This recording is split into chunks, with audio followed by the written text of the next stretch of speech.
Hello friend, welcome back to your channel. आप सभी का स्वागत है आपके अपने channel AP Aman exam point में।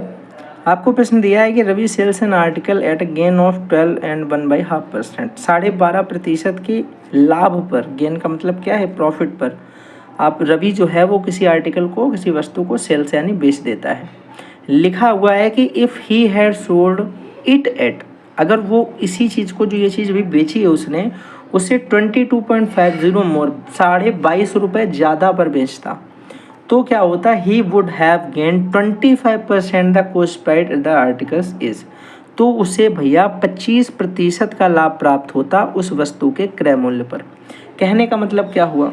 कहने का मतलब हुआ कि ये कोई वस्तु थी, इसका कुछ अपना एक सीपी था जो मुझे नहीं पता, इसे मैंने पहले बेच दिया था 12.5% पे, यानी 12 एंड 1/2% के प्रॉफिट पे, ये मेरा प्रॉफिट था। लेकिन मैंने उससे ये बताया कि भैया जब ने यहाँ पे बेचा इस वस्तु को, इस जगह पे तुमने बेच दिया, ये तुम्हारा SP1 होगा, पहले कोई एक सेलिंग प्राइस पे बेचा। लेकिन फिर मैंने तुम्हें ज्ञान की बात ये बताई कि अगर भैया तुम इस चीज़ को 22.5 रुपये यानी 22.50 रुपये, 22.5 रुपये अगर तुम इस वस्तु को ज़्यादा पर बेचते, 22.5 रुपये अगर तुम इस वस्तु को ज़्यादा पर बेचते, तो तुमको मेरे भाई यहाँ से देखते तो तुम्हें प्रॉफिट मिलता 25% का।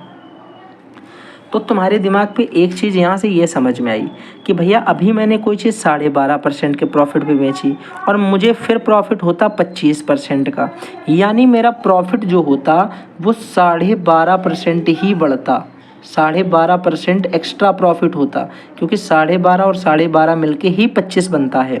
तो 12.5 का तो मुझे प्रॉफिट हो ही रहा था, 12.5 का प्रॉफिट और हो जाता, और ये 12.5 का प्रॉफिट आपका बढ़ता किस कारण से?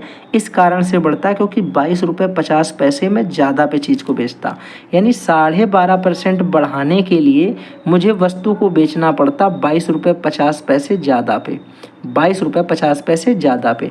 आप बताओ 12.5% की फ्रैक्शन वैल्यू होती है 1/8। कैसे निकलती है मैं आपको बता देता हूँ, साइड में देख लो।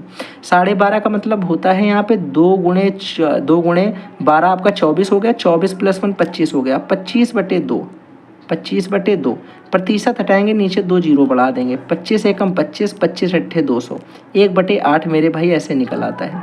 तो यहाँ से 1/8 हो गया। अब इस 1/8 का मतलब पता आपको क्या होता है? 1/8 का मतलब होता है कि अगर कोई चीज़ मेरी 8 रुपये मेरे वस्तु का CP है, तो उस पर मुझे प्रॉफिट हो रहा है 1 रुपये का। 8 रुपये की चीज़ पे 1 रुपये का प्रॉफिट होना ही मेरे भाई ये फ्रैक्शन दिखा रहा है कि नीचे जो है ये मेरा वस्तु का मूल्य है और ऊपर जो है ये मेरा प्रॉफिट है। अब एक्चुअल में ये 1/8 का मतलब क्या हुआ, समझना ज़रा। 1/8 का मतलब हम लोग ये भी समझ सकते हैं कि 1 रुपये का मुझे प्रॉफिट हुआ अगर 8 वस्तु पे, और मेरा एक्चुअल में 1 रुपये के बराबर प्रॉफिट किसका दे रखा है? 22.5 रुपये। भाई ये 1 रुपये प्रॉफिट मेरा जो दे रखा है वो 22.5 रुपये के बराबर दे रखा है। तो वस्तु मेरी कितने रुपए की थी? 8 रुपये की। तो 8 रुपये का मतलब कितना हुआ? अगर 1 रुपये का मतलब 22.5 है, तो 8 रुपये का मतलब, यानी एक टॉफ़ी अगर इतने की है तो 8 टॉफ़ी कितने की इंटू कराना है, तो 8 गुणे 22.5 करा देंगे और मेरा आंसर आ जाएगा। भैया सॉल्व करो, कितना आ जाएगा? आप बोलोगे 8×45 के जीरो हासिल लगाया 4, 8 दूनी 16, 4 20 के जीरो हासिल लगाया 2, और 8 दूनी 16 और 16 और 2 18, एक अंक के बाद पॉइंट लगा था, एक अंक बाद पॉइंट लगा दिया, यानी वो वस्तु जो है वो 180 रुपये की वस्तु है, जिसे मैं 180 की खरीद करके 22.5 रुपये ज़्यादा पर बेचता हूँ, तो 12.5% का प्रॉफिट होता है। चलो कौन सा आंसर इसका सही है एक बार देख लेते हैं। आपका भैया आंसर नंबर जो है वो C एकदम राइट दे रखा है, सॉरी D एकदम राइट दे रखा है। ठीक है, C तो आपका 196 है, D जो है 180 वो एकदम राइट दे रखा है।